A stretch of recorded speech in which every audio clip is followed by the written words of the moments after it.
জামাতের প্রেসক্রিপশনে নাসিরউদ্দিন পাটোয়ারিরা আবল তাবল বইল না ভাই, সামনে কিন্তু বিপদ আছে। তারেক রহমানকে নিয়ে বাজে কথা বলো, তার সন্তানকে নিয়ে বাজে কথা বলো, কেন চুপ রয়েছি বুঝতে পারতেছো না?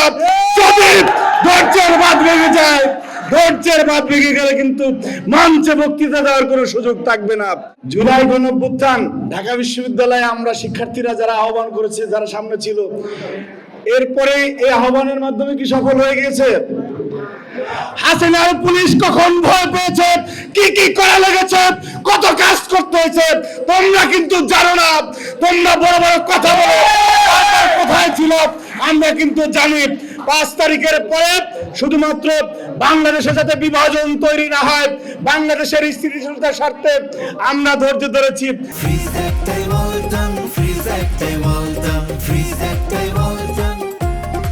আরে মিয়া কি যা তোমরা বিষে বুঝবে সে কিসে, কবু আসে বিষে ধ্বংসেনি যারে।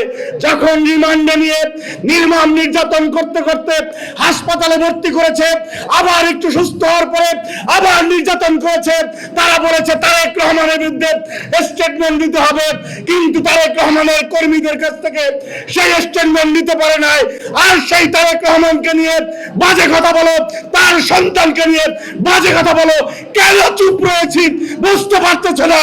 যদি ধৈর্যের বাঁধ ভেঙে যায়, ধৈর্যের বাঁধ ভেঙে গেলে কিন্তু মঞ্চে বক্তৃতা দেওয়ার কোনো সুযোগ থাকবে না।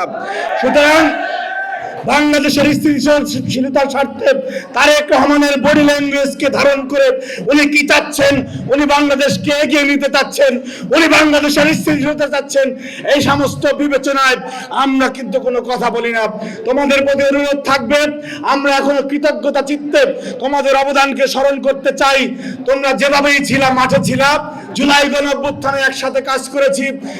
তোমাদের প্রতি অনুরোধ থাকবে, যে অপশক্তি ইতিহাসের বাঁকে বাঁকে বাংলাদেশের বিরোধিতা করেছে, যে অপশক্তি জুলাই গণঅভ্যুত্থান পরবর্তী সময়ে বিভিন্ন ন্যারেটিভ তৈরি করে বাংলাদেশে গণমানুষের সরকারকে প্রতিষ্ঠিত হতে দেয় নাই, দিতে চায় না, যে অপশক্তি এখন পর্যন্ত বিদেশি প্রেসক্রিপশনে বাংলাদেশে একটি অস্থিতিশীল পরিস্থিতি তৈরি করতে চায়, সেই জামাতের প্রেসক্রিপশনে নাসিরউদ্দিন পাটোয়ারিরা আবল তাবল বইল না ভাই, সামনে কিন্তু বিপদ আছে।